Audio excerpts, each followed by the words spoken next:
여러분, 예수님께서 제자들을 세상 속으로 보내십니다. 예수님은 그 세상이 험하다고 하십니다. 그래서 마치 양을 이리 가운데로 보내는 것과 같다고 하십니다. 세상이 험하니 그 속세를 떠나 산으로 가라고 하시지 않습니다.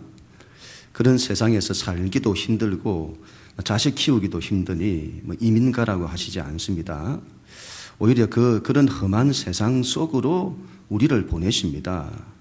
너희는 그곳으로 가서 세상을 변화시키고 세상을 살리라고 하십니다.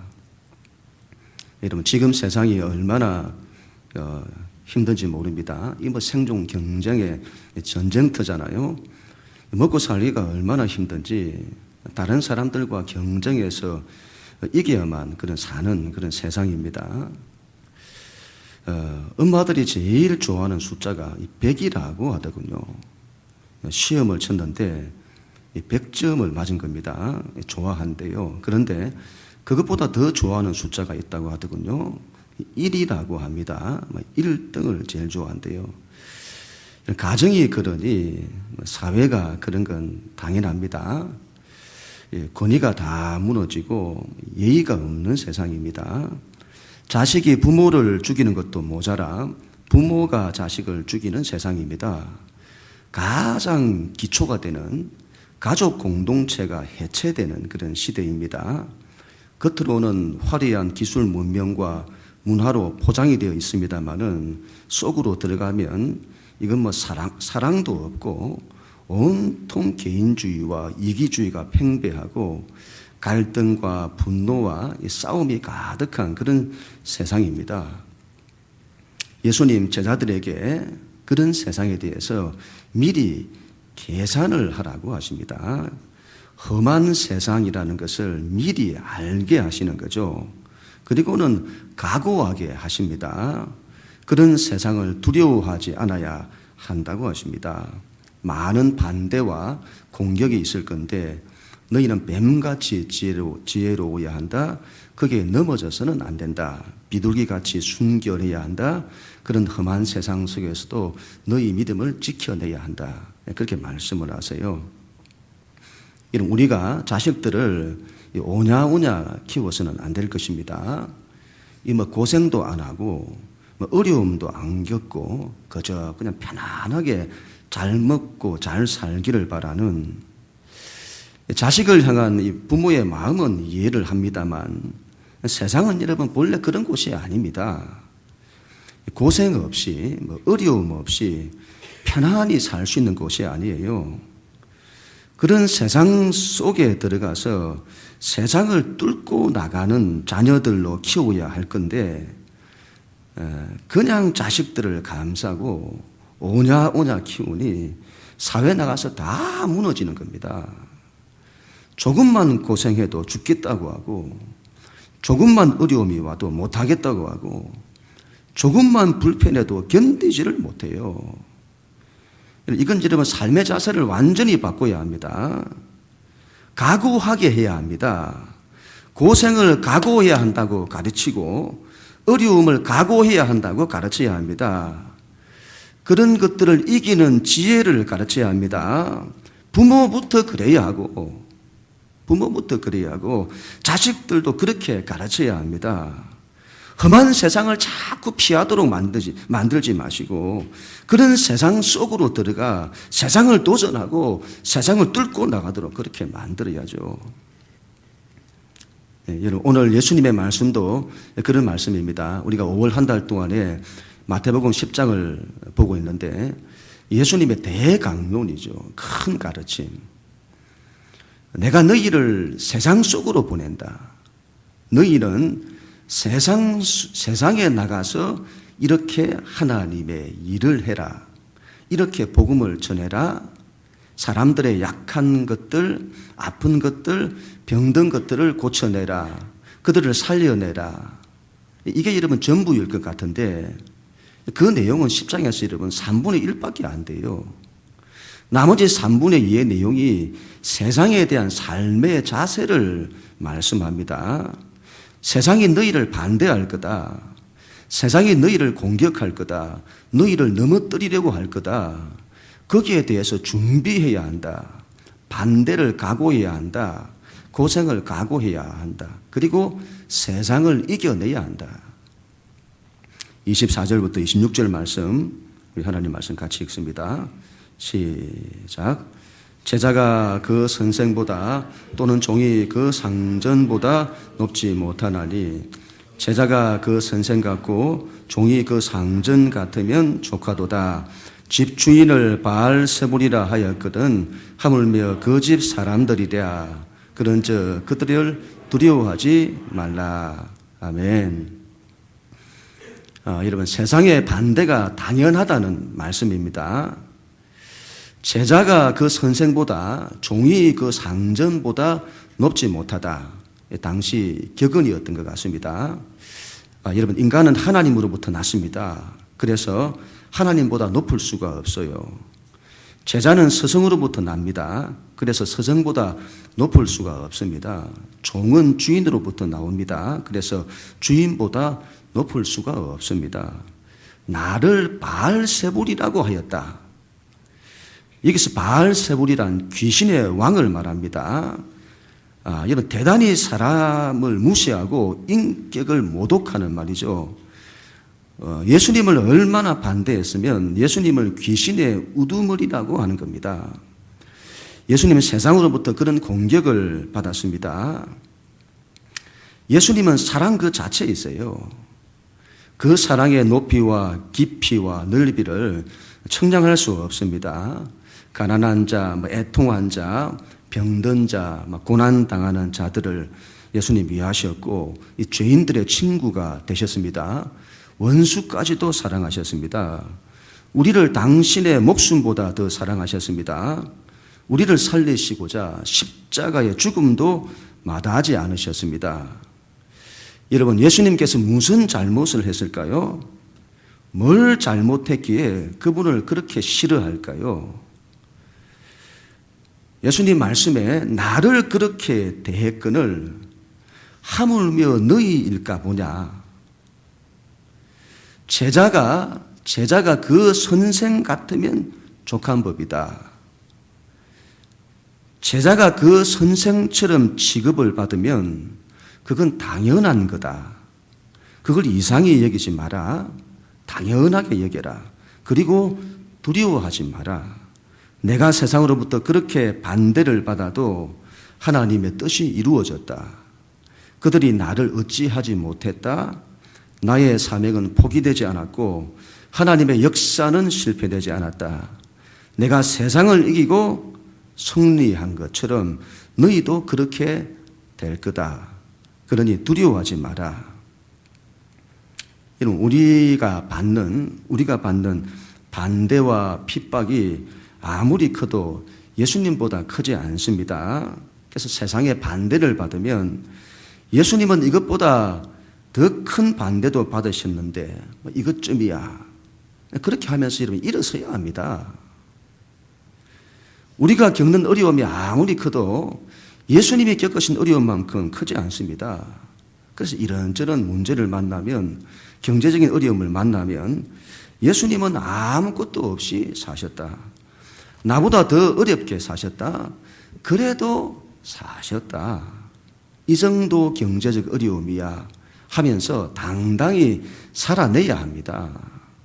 우리가 여러분 아무리 낮아져도 예수님만큼 낮아질 수는 없습니다. 그분은 근본 하나님과 본체세요. 그런데 자신을 비워 이 세상에서 가장 낮은 모습으로, 그것도 종의 모습으로 오셨습니다. 그래서 여러분, 우리가 자신의 모습이 낮게 보이면 예수님은 나보다 더 낮아지셨다. 그리고는 이 정도쯤이야 하고는 일어서야 합니다. 예수님 생각하면서 낙심하지 말고 희망을 가져야 합니다. 무턱대고 세상을 두려워하지 말라, 그렇게 하지 않으셨습니다. 세 가지를 약속을 하세요. 첫 번째는 진리는 반드시 드러난다. 너희의 믿는 바가 옳다는 것이 반드시 나타날 거다. 그러므로 무슨 죄 지은 사람처럼 복음을 숨기지 마라. 감추지 마라. 당당하게 복음을 전하고 당당하게 신앙생활을 해라. 두 번째로는 몸은 죽여도 영혼을 위해서는 아무것도 할 수 없는 자들을 두려워하지 말고 몸과 영혼을 다 멸하시는 이를 두려워해라. 세상은 너희를 어찌하지 못한다. 그들이 너희를 죽일 것 같지만 그렇지 않다. 봐라. 영혼을 위해서는 아무것도 할 수 없는 그들이다. 너희가 두려워하려면 세상을 두려워할 것이 아니라 하나님을 두려워해라. 인간의 모든 존재를 살리기도 하시고 멸하기도 하시는 하나님을 의지해라. 세 번째로는 그 하나님이 너희를 아신다. 참새 2마리가 한 아시르온에 팔리는 것이 아니냐. 그러나 하나님이 허락지 아니하시면 그 하나도 땅에 떨어지지 않는다. 너희에 대해서는 머리털까지 다 세시는 하나님이시다. 하나님이 너희를 얼마나 세밀히 하시고 얼마나 세심히 보호하시는지 모른다. 너희는 참새보다 더 귀하지 아니하냐. 하나님이 돌보신다. 그러니 두려워 마라. 그렇게 말씀을 하십니다. 34절 35절 시작. 내가 세상에 화평을 주러 온 줄로 생각하지 마라. 화평이 아니요 금을 주러 왔노라. 내가 온 것은 사람이 그 아버지와 딸이 어머니와 며느리가 시어머니와 불화하게 하려 함이니. 아멘. 이거 좀 심한 말씀 아닐까요? 세상에 평화를 줘야죠. 어떻게 금을 줍니까? 이 금이란 이 반으로 자르는 걸 말하잖아요. 둘로 이렇게 나누는 거죠. 둘로 나누어서는 서로 갈등하고 싸우게 하는 걸 말합니다. 여러분, 어떻게 그런 걸 주려고 한다는 겁니까? 기독교가 그러면 안 되죠. 세상에 사랑과 평화를 만들어내야지 세상에 갈등과 싸움을 만들어내다니요. 예수님의 이 말씀을 잘 이해를 해야 합니다. 앞에서 세상에 반대가 있을 것인데 그 반대를 두려워하지 말라고 하셨다면 그 말씀에서 한 걸음 더 나아가신 겁니다. 여러분, 우리가 이렇게 말할지 모르겠습니다. 기독교가 잘해가지고 세상에 반대가 없도록 하면 될 거 아닙니까? 예수님 말씀하시는 겁니다. 그런 건 없다. 그런 건 없다. 세상의 반대는 불가피하다. 이건 피할 수 없다. 금을 주러 왔노라. 일부러 세상에 갈등을 일으키고 싸움을 붙인다는 말씀이 아닙니다. 본질상 갈등이 불가피하다. 세상을 원수처럼 대하라는 것이 아닙니다. 우리는 세상 사람들을 사랑하고 그들을 섬기고 그들을 위해서 희생하고 더 낮아지고 세상에 평화를 만들고 세상을 살리려고 해야 합니다. 그러나 하나님 나라와 세상 나라는 근본적으로 불화한다. 금으로 둘로 나누어진다는 거죠. 그래서 근본적으로 갈등하고 싸운다는 겁니다. 그건 당연한 거예요. 세상 나라는 사단의 통치 아래에 있고 하나님 나라는 하나님의 통치 아래에 있습니다. 이건 같이 갈 수가 없어요. 세상 사람들은 자기 중심으로 삽니다. 하나님의 사람들은 하나님 중심으로 삽니다. 이건 같이 갈 수가 없어요. 이건 존재가 다르고 삶의 원리가 다르고 가치가 다릅니다. 여러분, 화성에서 온 남자와 금성에서 온 여자가 만나도 서로 갈등해요. 여당과 야당이 만나도 갈등하고 진보와 보수가 만나도 갈등합니다. 그건 당연한 겁니다. 당연한. 하물며 하나님 나라와 세상 나라일까 보냐. 선과 악이 함께 섞일 수 없고 빛과 어둠이 함께 섞일 수 없는 것과 같습니다. 이 갈등이 불가피해요. 그래서 예수님께서 그렇게 강조하시는 겁니다. 두 주인을 섬길 수 없다. 세상을 섬기든지 하나님을 섬기든지 하라. 세상도 섬기고 하나님도 섬기고 그런 건 있을 수 없다. 그런 걸 혼합주의라고 하는데 그게 좋아 보여요. 명분은 좋습니다. 명분은 좋습니다. 왜 싸우냐? 같이 살자. 그러나 여러분, 그것은 섞일 수가 없어요. 그런데 자꾸 타협하려고 합니다. 섞으려고 해요. 그건 안 됩니다, 여러분. 혼합주의는 다 죽는 겁니다. 기독교를 불교와 섞고, 하나님 나라를 세상 나라와 섞고, 하나님도 섬기고 세상도 섬기고, 이건 죽는 길입니다. 혼합주의는 세상도 망치고 하나님 나라도 망쳐요. 의도적으로 여러분, 우리가 의도적으로 세상과 불화하고 갈등을 만들어내라고 하시는 말씀이 아닙니다. 세상과의 갈등이 불가피하다는 거죠. 예수 믿는 것 때문에, 우리가 예수 믿는 것 때문에 세상이 너희를 싫어할 거다. 그 사람과 아버지가, 딸이 어머니와 며느리가 시어머니와 서로 갈등한다. 그건 불가피하다. 그렇다고 해서 갈등이 불가피하다고 해서 그들을 미워한다거나 그들을 공격해서 싸워야 한다는 것이 아닙니다. 그걸 이겨내야 한다. 이겨내야 한다. 그런데 첫 번째, 그런 갈등이 왜 일어나냐? 왜 일어나냐 하면서 실족을 해요.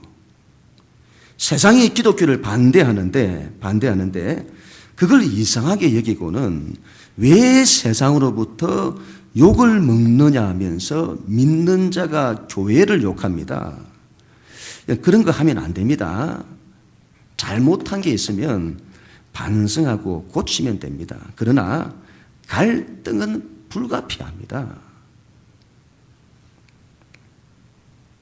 두 번째는 세상과의 갈등을 피하고자, 이걸 피하고자 세상과 타협을 하려고 합니다. 어떻게 해요? 세상이 싫어하는 건 안 하려고 합니다. 선교를 못하게 해요. 선교를. 뭐 한다고 다른 나라 가서 선교하느냐 하는 겁니다. 세상이 그걸 싫어한다고 교회가 선교를 안 하다니요. 믿는 사람들 중에서 전도와 선교를 싫어하는 사람들이 얼마나 많은지 모릅니다. 세상이 싫어한다고 하나님의 일을 굽히다니요. 지난주 중에 저희 집사람이 양화진에 있는 그 선교사님들의 묘지에 다녀왔는데 얼마나 많은 선교사님들이 이 나라를 위해서 목숨을 잃었는지 모릅니다. 우리나라 사람들보다 이 나라를 더 사랑했던 사람들이에요. 이 민족을 위해서 자신들의 목숨을 버리는. 그런데 그들에게 뭐 한다고 이런 위험한 데 와서 복음을 전하고 그런 죽음을 당하냐고. 세상 사람들이 그렇게 말할 수는 있습니다.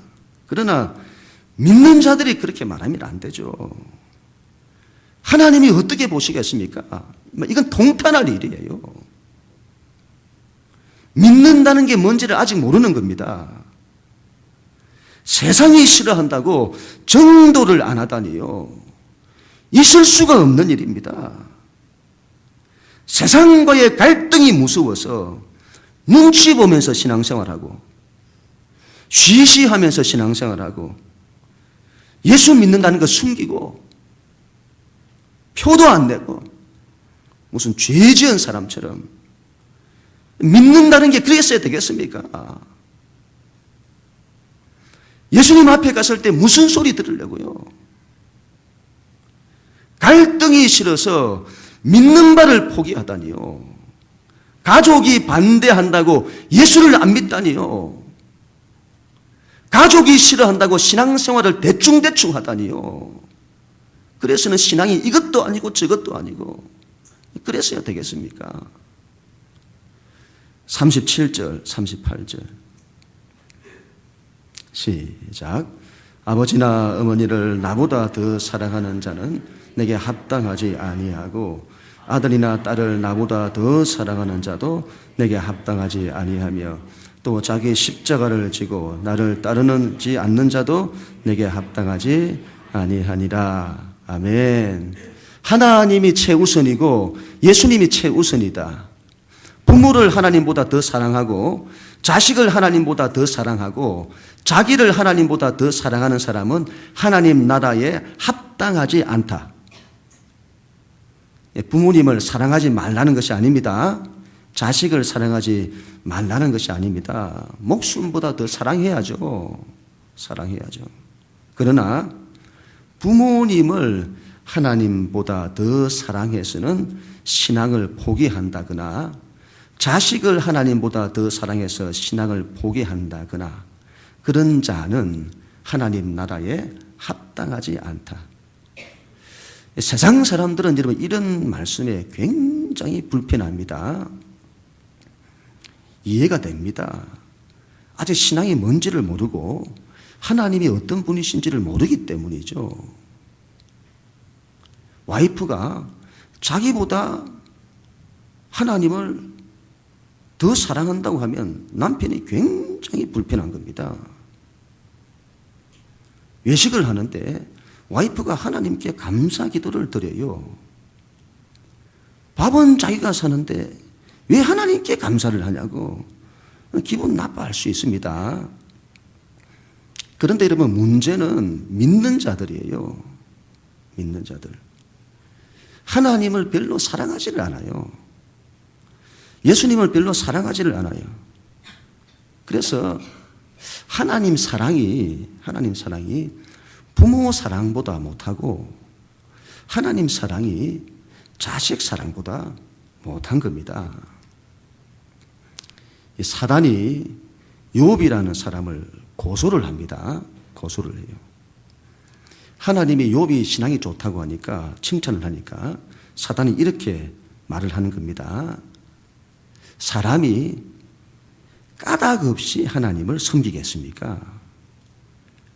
다 이유가 있는 겁니다. 하나님이 그 사람을 축복을 해 주시니까 하나님을 잘 믿죠. 하나님이 좋아서, 하나님이 하나님이셔서, 그 하나님 사랑해서 하나님 믿는 사람이 어디에 있습니까? 그 사람의 소유를 한번 쳐보세요. 그러면 장담하건대 하나님 안 믿을 겁니다. 사단이 우리를 고소하는 겁니다. 우리가 하나님을 믿는 것이 물질적인 축복 때문이라는 겁니다. 하나님이 좋아서 하나님이 하나님이셔서 믿는 게 아니라는 겁니다. 만약에 우리가 하나님을 그렇게 믿고 있다면 우리는 물질을 하나님보다 더 사랑하는 겁니다. 이런 사람은 하나님 나라에 합당하지 않다. 욥이 그 시험을 통과해서는 믿음을 잘 지켜냈더니 사단이 두 번째로 고소를 합니다. 가죽으로 가죽을 바꾸는 법입니다. 사람이 자기 생명을 위해서라면 모든 것을 주어서라도 바꿀 겁니다. 무슨 말이죠? 자기 생명을 위해서라면 하나님도 팔아먹을 겁니다. 그 사람이 하나님을 잘 섬긴다고요? 그건 하나님의 착각이십니다. 생명의 위협에 처하면 하나님까지도 버릴 겁니다. 하나님을 잘 믿는다고요? 천만의 말씀입니다. 자기 목숨보다는 하나님을 안 믿을 겁니다. 사단이 우리를 고소하는 거죠. 우리의 믿음이 그 정도밖에 안 된다고. 하나님이 여러분 아브라함에게 아들 이삭을 제물로 바치라고 합니다. 부모에게 여러분 자식이란 자신의 생명보다 더 귀한 겁니다. 그런데 어떻게 자식을 하나님께 제물로 바치라는 겁니까? 어떻게 자식을? 사단이 이렇게 고소를 했을까요? 아브라함이 하나님을 사랑한다고 하는데 자식보다는 사랑하지 않을 겁니다. 자식을 한번 바치라고 해보세요. 그러면 반드시 하나님 떠날 겁니다. 하나님이 그 시험을 허락한 것일까요? 아브라함이 그 시험을 통과해요. 얼마나 대단한 사람인지. 세상은 여러분 이 하나님을 이해 못합니다. 그 하나님이 불편해요.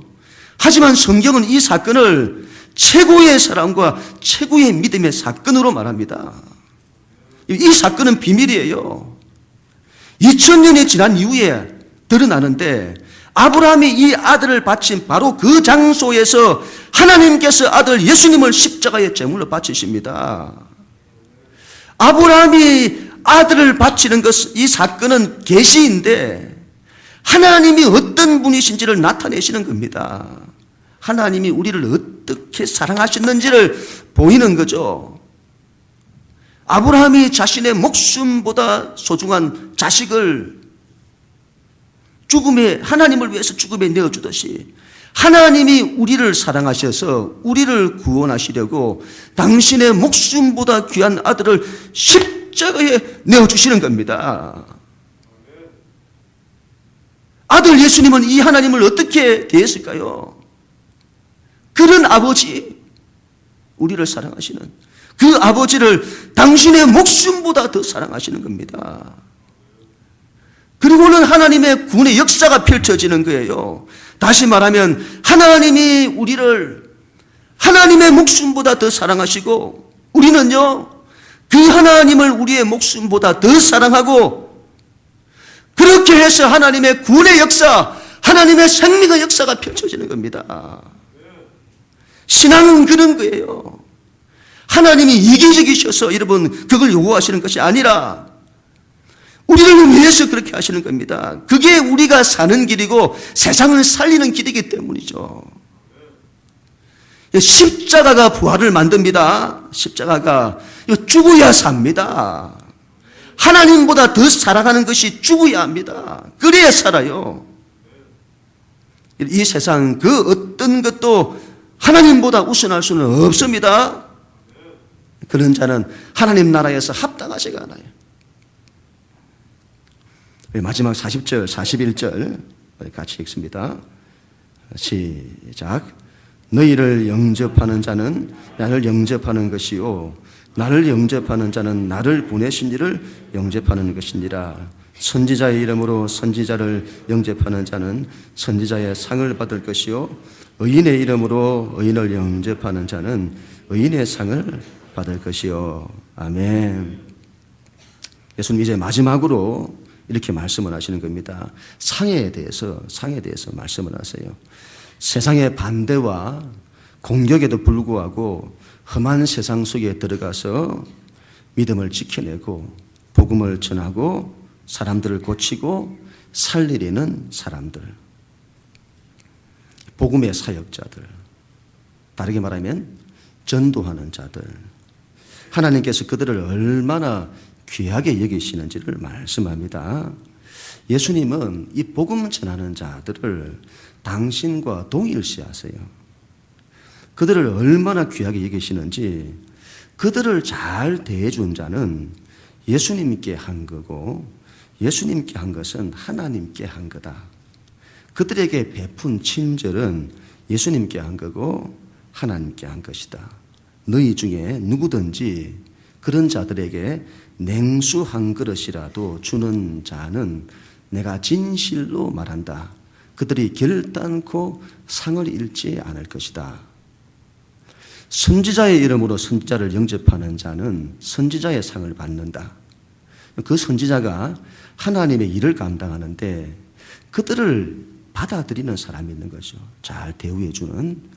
그는 그 선지자와 함께 하나님의 일에 동참한 거다.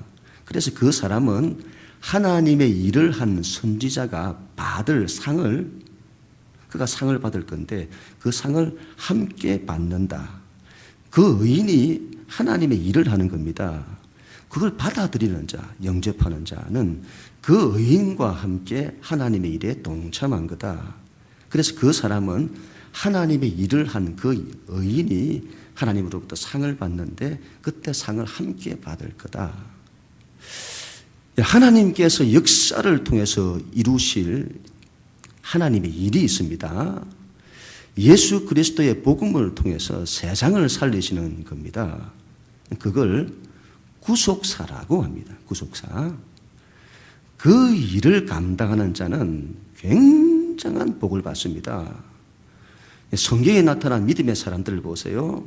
아브라함도 그렇고 야곱도 그렇고 요셉도 그렇고 모세도 그렇고 다윗도 그렇고 예수님의 12제자들도 그렇고 바울도 그렇고 전부 하나님의 구속사를 감당했던 자들입니다. 그들에게 주어진 복은 말할 수가 없습니다. 이건 자손 만대의 복이에요.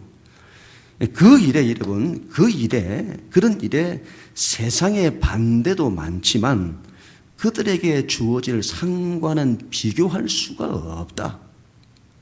또한 그들을 도왔던 자들이 있는 겁니다. 예수님을 도왔던 자들이 있죠. 우리 예수님 구속사를 감당하는데 그 일을 도왔던 자들이 있어요. 그리고 예수님 이후에 예수님의 사명을 이어받아서 하나님의 구속사를 감당한 자들이 있습니다. 그들을 영접하고 도우고 친절을 베푼 자들이 있습니다. 예수님은 그들을 높이 평가할 거고 그들이 결단코 상을 잃지 않을 것이라고 하시는 겁니다. 이건 다르게 말하면 예수 잘 믿어 이 복음을 위해서 사는 하나님의 꿈과 비전을 이루는 자들을 하나님이 얼마나 크게 치시는지를 말씀하는 겁니다. 하나님이 이런 자들 가운데는 성경을 보면요, 구속사에 동참한 자들은 하나님의 말 수 없는 축복을 받습니다. 이걸 반대하는 자들은요, 하나님 구속사를 반대하면 안 됩니다. 동참을 못할 망정. 그런 일을 감당하세요, 여러분. 믿음이 있다면 감당하세요. 드라마를 일주일에 3번밖에 안 본대요. 그래서 뭘 보시나 물었더니 월화 드라마 보고 수목 드라마 보고 주말 드라마 본다는 겁니다. 드라마 보세요, 여러분. 보지 말라는 거 아닙니다. 그러나 여러분, 하나님의 일이 우선입니다. 우리는 여러분, 우리 예수님이 감당하셨던 그런 일을 이어받으려고 해야 됩니다. 이어받으려고. 내가 그걸 감당하는 거죠. 하나님의 구속사를 감당해야 합니다. 구속사를 이루기 위해서 시간을 내어야 하고 마음을 들여야 하고 헌신을 해야 합니다. 예수님께서 전도를 얼마나 크게 보시는지를 알아야 합니다. 여러분, 전도해야 합니다. 전도하는 사람 되어야 됩니다. 교회는 영혼 살리는 교회 되어야 됩니다. 새생명 축제 여러분 참여하세요. 또 그런 일을 하는 분들, 교회 같으면 전도팀 같은 이런 분들, 그런 분들을 여러분 많이 격려해야 합니다. 그리고 할 수 있으면 함께 그 일을 도와야 합니다. 하나님이 굉장히 높이 평가하세요. 그리고 결단코 상을 잃지 않도록 하실 것입니다. 그런 교회 우리 모두가 다 될 수 있기를 주님의 이름으로 간절히 축원합니다.